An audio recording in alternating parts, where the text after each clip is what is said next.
Okay. Yeah, we are ready to go. So yeah, the topic of my presentation is how to develop, run, and optimize Spring Boot free application on AWS Lambda. And thanks for being here. It's the last talk series of the day. And I know I'm competing against beer in the end. So, but a lot to cover. Yeah, so my name is Vadym, and this is kind of one of the topics of my research. I'm doing many things on the AWS cloud, especially doing that serverlessly, which also means just using Lambda, and Java is one of my passions, so I'm just investigating also mostly in my private time how to do it efficiently, what options do I have on AWS, but it just doesn't only contain Java, but also frameworks, yeah? And Spring Boot is one of the most popular, so of course it's just also kind of interesting to know what we can get here.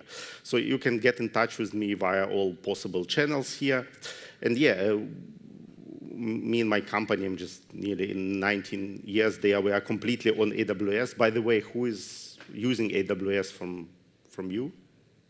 Only several people who are using Lambda or serverless stuff.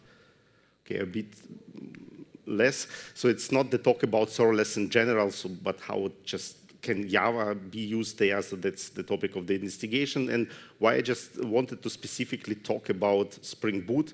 I wrote a lot of article series about how to run Java efficiently, Java itself as on AWS Lambda. Also, you will find lots of talks on YouTube on this matter, and I was always asked, okay, yeah, Java, it works, but Spring Boot is another beast. Will I have the worse performance with that, even it's not optimal with Java itself? Yeah, so what can be the state of you? So you have profound Java and Spring Boot development skills in your organization, and you would like to maybe migrate. It's another topic, but at least develop Spring Boot 3 application, and the desired state, you would just like to take benefits of the serverless architectures on AWS. There are benefits, there are also downsides or trade-offs. That's not the topic, but of course there is kind of function as a service, and Lambda is function as a service, like Google functions, like Azure functions, and you can get some sort of scalability or scaling for free until certain limit. And of course you less focus on operational stuff. You can have API gateway, like managed web service for free and all other stuff. So the desired state, you would like more focus on your business value. And yeah, what I hear, just I can best achieve acceptable performance with Java on AWS Lambda. Yeah, it's not that like with Node.js and so on. There are more performant languages that run AWS Lambda, but Spring Boot performance will be far less acceptable. So I tested things with Spring Boot, and it just didn't work. Yeah, so this is what I would like just to investigate, show you the measurements. There will be even recent measurements, and we will see. So I prefer pure serverless architectures, and I saw that not everybody is an expert here. I will use NoSQL, Amazon DynamoDB here for the examples. You can make them work also with managed Postgres and all that stuff, but you need to remeasure, but the principles will be the same. There are challenges around using relational databases like Postgres with Lambda around management of connections. That's also not the topic, but basically I just show you very simplified architecture. We have 200 Lambda functions. I just downsize it to 2. This is the application to create products. Yeah, so we have products API gateway where just the request will come in. We have, for simplicity, only 2 Lambda functions, create product and get product by ID, and we store it into the NoSQL fully managed DynamoDB. So you don't need to scan it. There are fresh examples on my GitHub, so if you would like, you can just simply clone the repos and just try out. So basically, we will start, this is the common stuff for all our experiments. There is a Spring Boot kind of main class with Spring Boot application annotation. We have kind of product entity, which is a record. We can just do it since Java, I don't know, 16. And this is kind of the repository class. If you don't know how to store the things with DynamoDB client into DynamoDB, and this is Java SDK, that's kind of the example with a put product where I store the product and the DynamoDB. And of course, there is get product method by ID, whereas simply just read from the DynamoDB. So this part is common for all examples.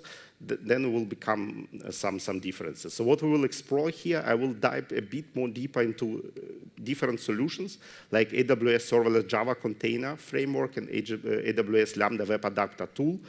Very briefly, we will jump over, because then I will need more than 1 hour, about Spring Function with AWS Adapter, and you have the possibility to deploy also Docker container on AWS Lambda with your Spring Boot application. We will show the performance measurements, and then we will be talking about optimizations, because you will see that the measurements are kind of, the first initial one are kind of slow.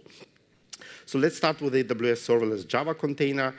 This is the open source framework from AWS themselves. And nearly everything that I will show you will have some kind of adapter character. So this AWS Serverless Java Container makes it easy to run Java application written in struts. Does somebody know struts? It's not the topic. OK, these are old guys like me. Hopefully, I saw even struts 1. So you can use that for running Spring and Spring Boot and on all other stuff. We'll be focusing on Java Serverless Container for running Spring Boot applications. But basically, this is adapter between incoming requests just will be translated, and the incoming requests in AWS are basically JSON events that come into Lambda. They will be translated to Jakarta E servlet specification. This is kind of adapter stuff that we will be dealing with basically all the frameworks. So what we here need to do is just to add this dependency to AWS Serverless Java Container Spring Boot 3. Yeah? There is also Spring Boot 2 and struts and all the stuff. We are focusing on the Spring Boot. And what's important here, for the sake also just saving time and saving the package size, we can exclude Tomcat as a web application, because we are using fully managed Amazon API gateway for serving the requests. So this is important to add this exclusion. All other things can remain the same. So we can reuse our product controller, for example, which is the pure Spring Boot implementation. There is no dependency to AWS here. This is just REST controller, and I have these 2 methods: get product by ID, where I simply just ask my DAO, which I showed you, which then asks DynamoDB just to create product or return product. So basically, I can reuse at least controller part and many things without rewriting too much. How this mapping works? Of course, in AWS, you are dealing with infrastructure as code part, just to deploy that. And what you are seeing here, basically, for this example, I just used AWS SAM framework for serverless applications. You can use whatever you want. You can use even cloud formation. Basically, you see this is a definition of Lambda function, which says, OK, this kind of listens to this products by ID path, and this is the get method. And the same is basically mapped via the request mapping. So basically, we don't have pure Lambda function, but this infrastructure as code mapping to the path on the controller. And mapping is simply done by analyzing these properties and finding the matching request mapping stuff on the controller side. Of course, we need some kind of something in between, which is doing this adapter logic. And in case of this AWS Serverless Containers Spring Boot 3, we need to define this generic Lambda function. It doesn't come from us. This comes from that Maven dependency. So basically, it's all the same, this handler method. There are other ways to write it, but that's basically how you can do it. This glues everything together and resolves this mapping and all that stuff for us by simply just doing this one line. So basically, some changes required in infrastructure as code, as always, but you more or less can reuse your Spring Boot application here. So that's it, how just to write it, that simple web application with AWS Serverless Container. Let's talk about another open source project coming from AWS itself. This is Lambda Web Adapter. Basically the same stuff, but this framework goes further. It allows you to build web HTTP APIs also using non-Java frameworks. It's just also outside of the topic here, but basically it's possible, and the idea is also some kind of adapter logic that brings HTTP requests through mapping, then our Spring Boot application will be invoked. The difference here, it relies on Tomcat So we need to have Tomcat running. We cannot exclude it. And basically, it also supports non-HTTP triggers like SQS, SNS, or lots of stuff that can be reused also with AWS. And what I like it, if you know how we can deploy stuff in AWS, I can add this dependency to AWS Lambda Web Adapter as a Lambda layer. So there is a possibility to include some layer to a Lambda function, and this is how this works. So basically, the same controller can be reused, and as in the previous example, also no changes to your Spring Boot application is required, and the whole magic is basically here the same mapping structure, how the mapping works. This is how Lambda function is defined, and this maps to this controller. And the whole rest is more or less done once again in this infrastructure as code part.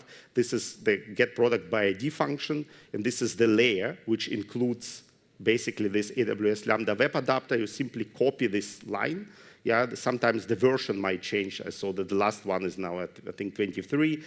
But this basically, you can copy the layer is deployed by AWS in all regions, and everybody can reuse it. The thing is here, how to invoke this, we need, instead of handler, which is some Java class, we need to include kind of bash script, which does nothing else as simply starts our Spring Boot application. This is application class is this main class with Spring Boot application annotation. So basically, this is the only difference how to do that. And yeah, basically, this is it. So I will probably not talk too much about its valid alternative Spring Cloud function. Probably everybody knows this project. The goal is to expose functions as whatever you want. You can expose function as JMS connector. You can expose the function as AWS Lambda function or Azure functions. There are also a bunch of adapters provided by Spring Boot Cloud Function. You can look into this, and basically you write Java 8 function, yeah, which simply has the parameter and returns something. So nothing very fancy, and you need also some dependencies, so you need to include dependencies. And in this case, this is Spring Cloud Function Adapter AWS, and then normal Java 8 function, which has an input and output and implements this functional interface and apply method, will be exposed as a Lambda function for you. The same stuff also here, you don't need Tomcat. You can exclude it, and it's also a good stuff. There is a bit more complex mapping, but the logic is the same. You need this handler function. This is generic handler from this Spring Cloud Function AWS adapters. They are all basically the same how they work, and a bit more complex mapping. So once again, you can take application with AWS Spring, AWS serverless container, and then packages as a Docker. You can go through it how it's done. I don't want to talk about it because the performance metrics are the worst and not too much how we can improve them. Unfortunately, I will show you the metrics. So once again, Lambda function is a function as a service. That means that one request, that Lambda function can serve only one request at a time, and then the whole container, the whole execution environment then goes kind of to the pool and can stay there and can be reused in case it's not destroyed. So for those who doesn't know how Lambda function works, basically the whole environment is AWS own implementation, Firecracker VM. You can think of it just like Kubernetes orchestrator. That's more or less VM written by AWS themselves. In case you use Java and then select Manage Java, AWS then starts Java runtime. If this function needs to be executed, then all things will kick in like runtime, class loading, all that stuff, and all that stuff that also Spring will require. Your runtime dependency injections, all that stuff will be just done in that phase, and then Lambda will invoke this kind of handler method where the business logic lies. So what's the problem here? These first three steps, download your code, start execution environment, all this static initialization thing, these are things that are called cold starts. They happen if you invoke the function for the first time, or it's the new function, or you have 5 environments in the pool, now you have 7 requests. So yeah, just 5 can be reused, and 2 other environments needs to be started with these 3 steps in a row that will happen. And these are these cold starts that are kind of bad stuff because it takes time, especially in Java. I will show you the measurements. Yeah, so what I did, I just updated all my examples just to use Spring 3.4. 0, which is kind of the new one. I give Lambda function 1 GB of memory, which is the good trade-off between performance and price. I use x86 architecture. I show you the alternatives later. I use this compilation option because it's also one of the best trade-offs, just not to do the detiered compilation, because Lambda functions are short-lived functions. You don't want to optimize more and just did lots of measurement. That's the best case. So I did kind of stress test for 1 hour. And in this 1 hour, basically, I just did some, with Hey tools, some different patterns of invocation. I had kind of normal 100,000 roughly executions, and from them, 100 were cold starts. Your pattern might be different. It might be even up to 1% of the cold starts. In my case, it was less than 1%. So these cold starts don't happen too frequently. That's the good stuff. But the bad stuff is they take performance. So if your invocation just includes this cold starts because there are no enough execution environments, you will see the measurements. So what we will see, this is the cold start measurement. This is obviously the warm start measurement. So without any optimizations, that have been my results for the cold starts. So you see all 4 frameworks: this serverless Java container, Lambda Web Adapter, Spring Boot Cloud Function, and Docker image. You see here percentiles, but basically you see these are these milliseconds. The cold start without any optimizations, you see we are not below 4.5 seconds, which is, of course, not a good stuff. Yeah. If we compare it, it's just one more comparison. This is the pure Lambda function with the same logic without Spring Framework. So Java suffers from that problem anyway, but we see that Spring Boot adds at least 1.5 seconds, 2 or 3 seconds to the cold start without any optimizations. It just doesn't matter what method do you use. But even here, 3 seconds, and I always look to P90 because it's kind of a good matrix. Yeah, with 3 seconds, it's not very good. If you look into the warm start times, they are okay. Java is a very fast programming language. We see here P90 is around 10 milliseconds.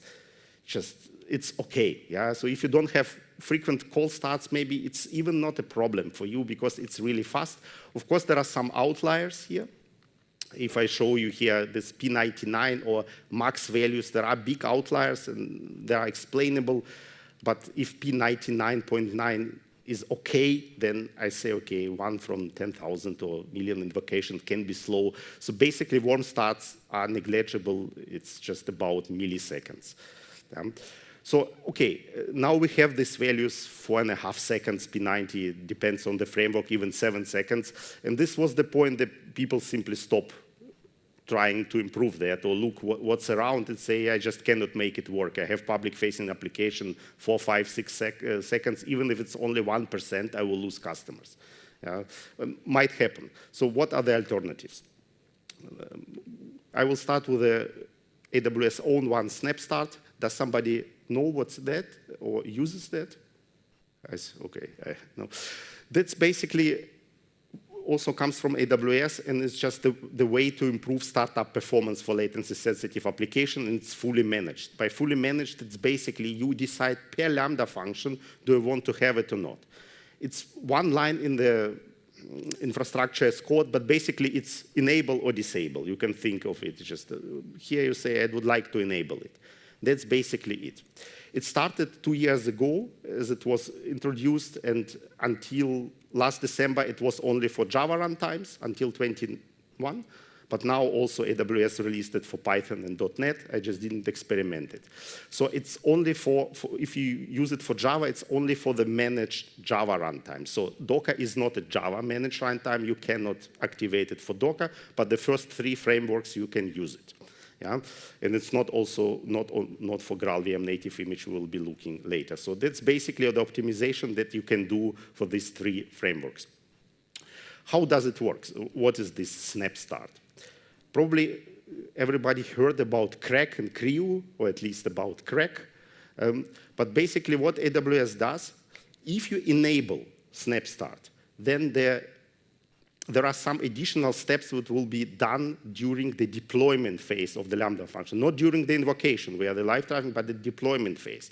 And what will happen here, normally we simply deploy Lambda function and that's it. In case of SnapStart, AWS will start on their own infrastructure, basically the call start cycle of Lambda function. So they will spin off environment with managed Java, and they will initialize all the static blocks of the Lambda function. Everything that's statical, but not kind of, they will not invoke your function. They don't know how, but everything else will be more or less loaded.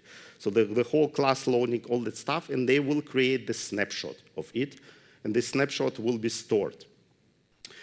In case SnapStart is enabled and you have normal invocation, then the first thing will be done, the snapshot will be restored. And then everything else is normal.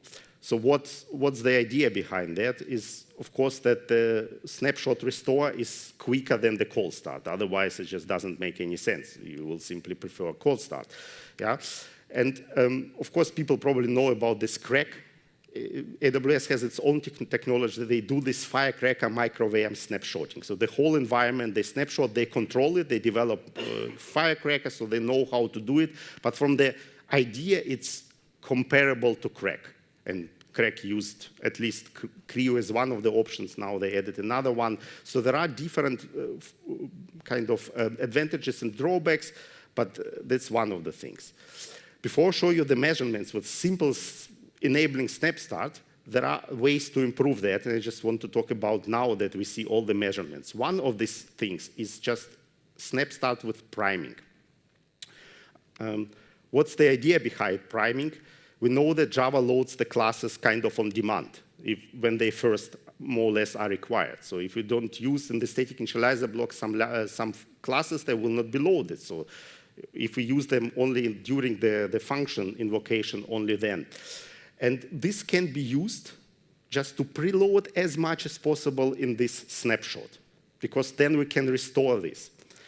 And this requires some knowledge, but this knowledge is kind of common. For example, if we use a HTTP client or JSON marshaller, it just doesn't matter what, Apache and so on, they require the one-time initialization for the lifecycle of Lambda function, because they use caching and all that stuff. That first time you execute Lambda function and use that, it takes time just to initialize the classes. It will be good to preload this initialization to the snapshot during the deployment. And this is one of the stuff. If we use all these libraries with adapter logic, this adapter should also kick in and understand how this mapping works and translate the Lambda invocation model into this Spring Boot framework specific one. Yeah, that's also kind of work. This is one-time work. And if we can preload this, then we can make use of it. So the question is how we can preload them. You see here in both phases, before creation of snapshot, there is an optional pre-snapshot hook. There is also one after the restore. I don't use it frequently, but this pre-snapshot hook can be used for that. And we will see how it's done. So first of all, once again, if we talk to DynamoDB, DynamoDB uses HTTP client beyond the scene. The default one is Apache. You can set others. It also uses JSON marshaller, Jackson, because DynamoDB stores NoSQL, and we need to translate from Java class to NoSQL or back, depending if it's get or put. So we know that is there, and we can use that. The first technique, kind of priming of DynamoDB request. So basically, when we're doing that, and I showed you this example, this is how we can get item by ID 1, get the product by ID. This default stuff uses Apache HTTP client. We can set this, and if we talk to DynamoDB, we use Jackson method, Jackson marshaller. So how to do this? There is a possibility simple to define one bean and annotate it with configuration. They will be executed directly. And then we need to implement these optional hooks. And Java and AWS decided to use CRaC API. It's only CRaC API. It's not more. There is no CRaC in this SnapStart, but the CRaC API, simply for simplicity. So this, we implement here resources interface from CRaC API. We register this as a CRaC resource. Simply copy this line. And the whole magic happens in this before checkpoint method, which is the method that will be executed before the snapshot is created. And what I'm doing here, I'm simply talking to DynamoDB. I'm asking, give me the product by ID 0. I'm not even interested in the result. I'm interested in the Apache, in this case, HTTP client preloading, and Jackson Marshall are preloading, and the whole invocation chain will also load some classes, which will be then preloaded as well. This is one technique. This is what it's more or less copying the same stuff because you have this get product by ID method anyway. There is another one. I personally use it only for tests just to show how far you can go, because you can, what I showed you, you can execute more or less, you can fake the whole invocation of Lambda function, which then will do all this mapping between Lambda invocation model and Spring Boot one. Basically the same stuff. And I can use AWS API just simply to fake this invocation. What I'm doing here is simply invoking my Lambda function. This is the product by ID 0, but not only the DynamoDB part, but the whole Lambda function. And the whole mapping between Lambda will happen here. I don't personally recommend it to use. I hope that the frameworks will help us because it's really a lot of code to be written. You can copy it, and you can use utility methods, but it's additional stuff. But it shows you what is the potential of priming, because I prime here the whole invocation. So I can jump over it. That's basically, this works for Spring Cloud function, and it works for AWS Serverless Java container. It doesn't work for AWS Lambda Web Adapter because that works via this Lambda layer, and I cannot plug in any reasonable priming stuff there. So there is a guide released by AWS. You can look how you can prime this stuff, or what's worth priming. Your application might be different. But basically now you will see what does it bring. So first of all, this thing was the initial measurements that I showed you. I showed you only P90. So the values will be kind of in 90% the cases, yeah, just not to overload the graph. This one I've showed you, this was for without activating SnapStart, the values for P90. This is only simple checkbox. I would like to have SnapStart. I don't write anything else. It's only this. And you see we can decrease it depending on the framework, sometimes even significantly.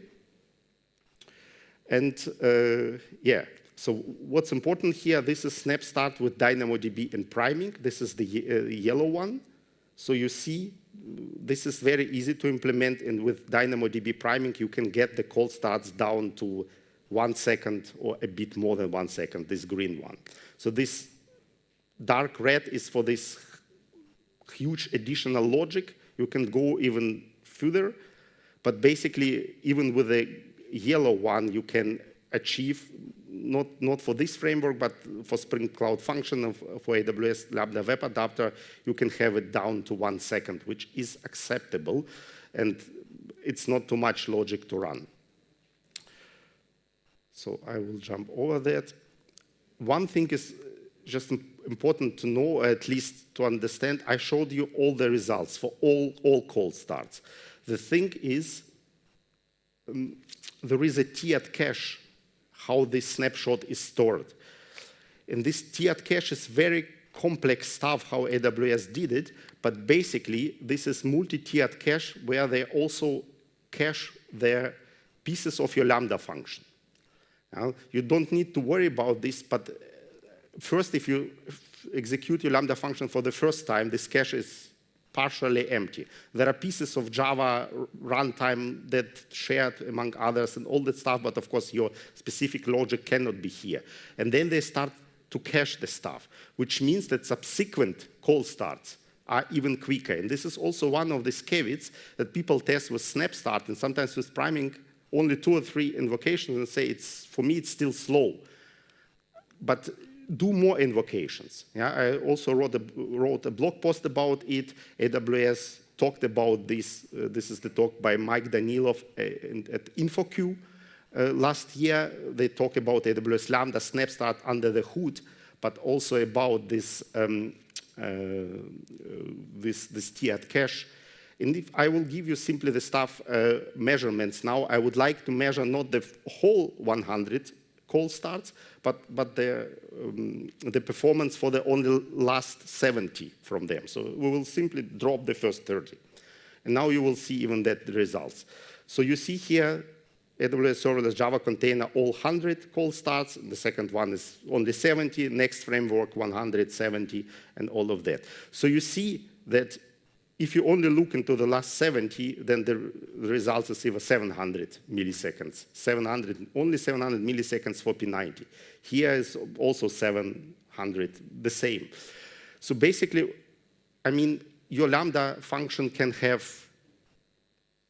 hundreds, even thousands of call starts during the life cycle. So the first 30 are nothing. Yeah, they can be a bit slower, yeah, as you see. Yeah, but the thing is, just measure further and you will see that this cache works. Of course, after a certain number of invocations, the cache becomes stable and you don't have any benefits more.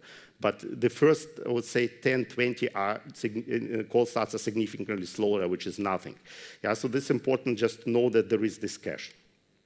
And just measure it for 1 hour, 2 hours, what I already did, and also look into the metrics, not only for the all invocations, but just look into the last 80%, 90%, or drop the first 10 invocations. And you will see that the SnapStart produces a huge performance boost for really not too much logic beyond this last priming technique that I showed you. So there are also other optimizations. Yeah, you can use, default one was x86 architecture. You can use ARM64 now, and since July or June, SnapStart is also possible with ARM64.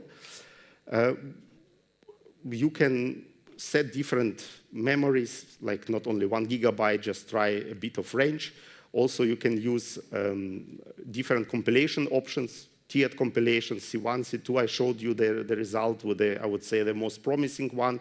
You can test with different HTTP clients. The default one is Apache.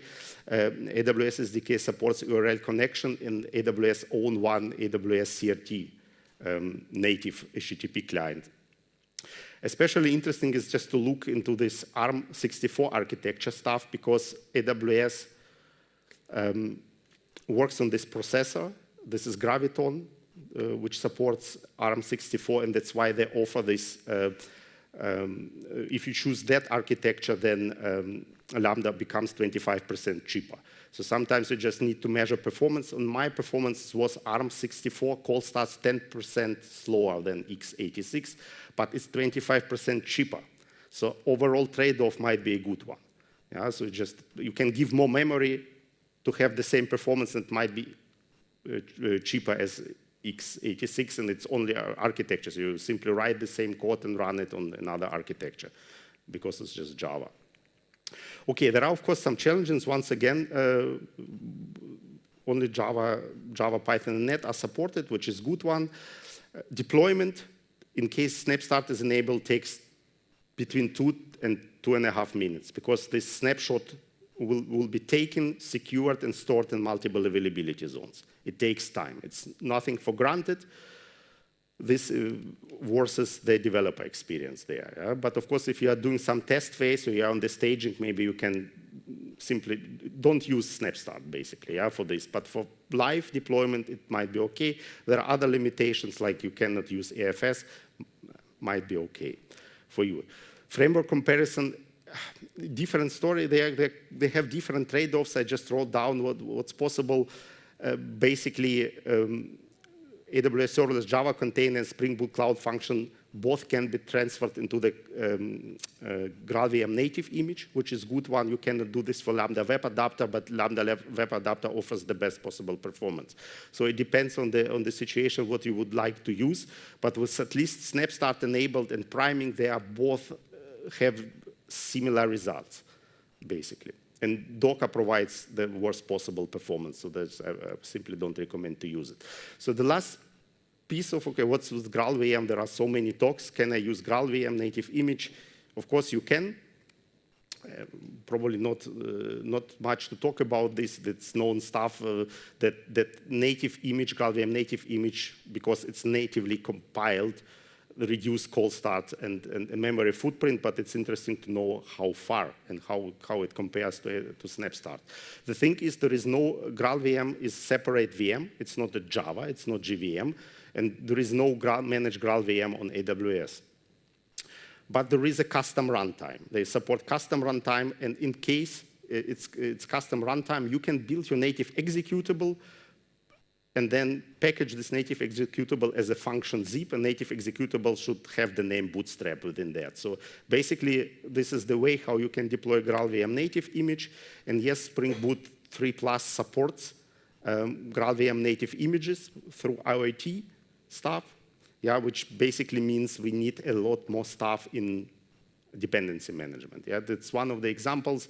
Alina showed this today, I think, also. So you need some native profile, and you need this basic IoT stuff that will more or less convert your normal Spring Boot application to the native one during the compilation phase.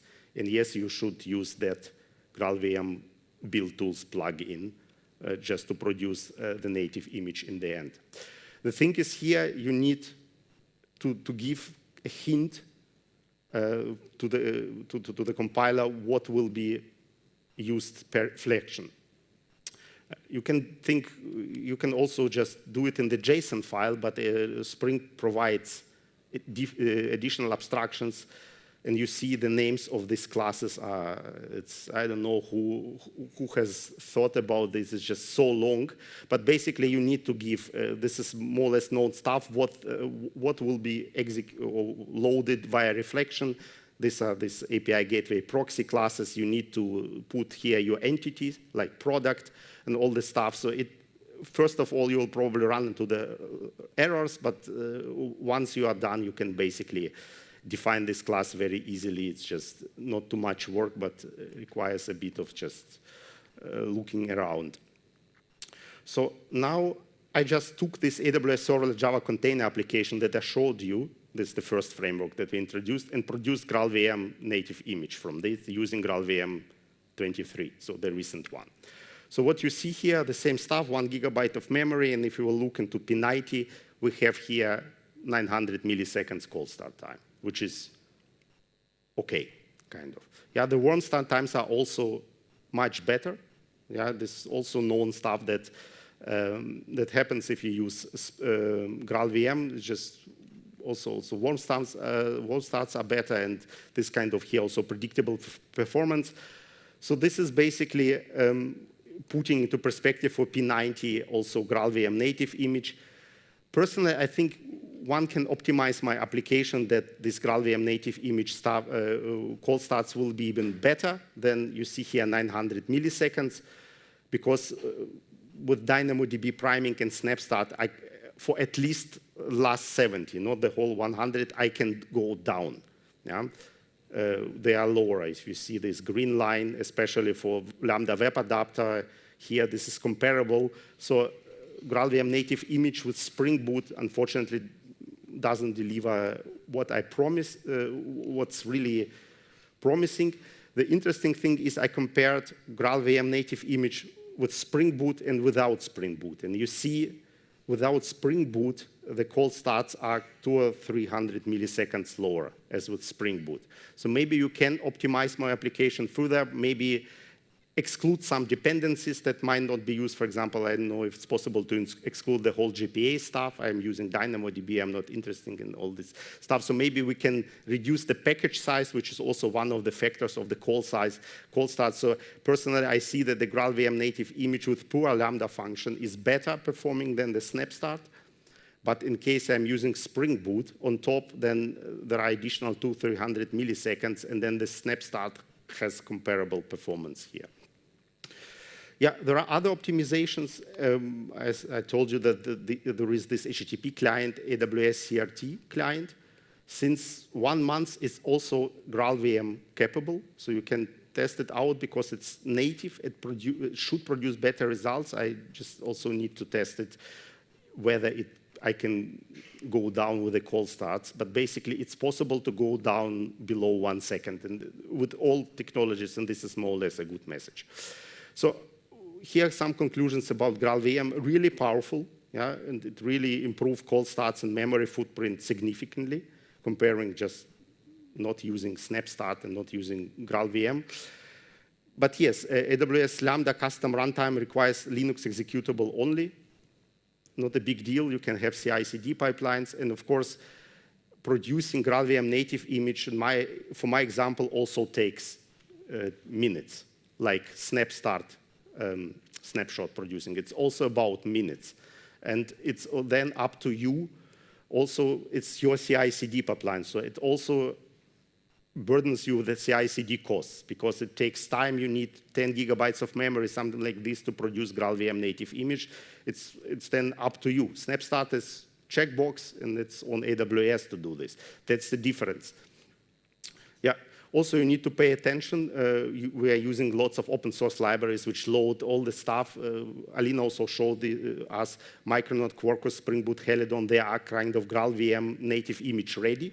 They are tested with the versions. But of course, if you use some other open source libraries, or they use it as a dependency, look into this table whether you can use GraalVM Native Image at all, because there might be something that prevents you from that.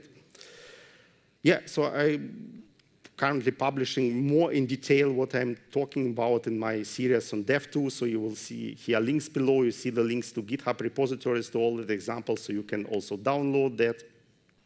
I also publish articles if you don't like DynamoDB, but you can use Postgres and so on, the same stuff. Yeah. So you need to remeasure it. What I showed you, I measured it. You can clone my repository, measure, and say I have different results. So what might be changed? Java 21 minor version is updated regularly by AWS. So if you will remeasure now, I measured this in December, there will be another minor version. Spring minor version changes, okay, I use fixed one, but this one, Lambda SnapStart snapshot, can be improved beyond the scenes for us. Nothing to do, Firecracker VM improvements, so all that stuff. There are still servers behind Lambda, Java memory model. So you can have slightly different results, but hopefully not too much. So this is basically my suggestion. Both are SnapStart, especially with priming, if you can prime valid technologies.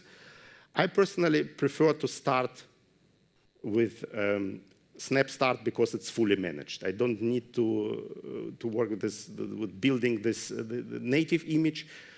In some cases, it might have, if I cannot prime too much, higher cold starts and warm starts, but if it's only several milliseconds, I would like to accept it. If maybe for the peak performance, then you can convert the same application to GraalVM Native Image, especially with AWS Serverless container and Spring Cloud functions. Yeah, there is a project Layden. We will see what it will bring to the community. I personally think that for Lambda, it will be difficult because Lambda has its own life cycle. It should support Project Layden on itself, because otherwise we will probably not have any benefits, because Project Layden is similar to this class data sharing. You need to have a test run, snapshot, store it. You don't have the control over it if you use Lambda function. Yeah, you cannot simply, it's not very simple. You cannot do it locally and do kind of live invocation and then store something. It's not very convenient way. So AWS will need to provide support for Project Layden similar to the SnapStart, like doing this class data sharing during the deployment phase, for example, and then executing with that stuff then live. Then it might work out of the box. I'm skeptical, but we need to look where it will come. That's basically it. I also saw the message that I'm running out of time, and I hope that people will then also run out of beer there. So thank you very much for listening. And yeah, if you have any questions, maybe we can ask now, or I am here for several minutes to answer them. Thank you.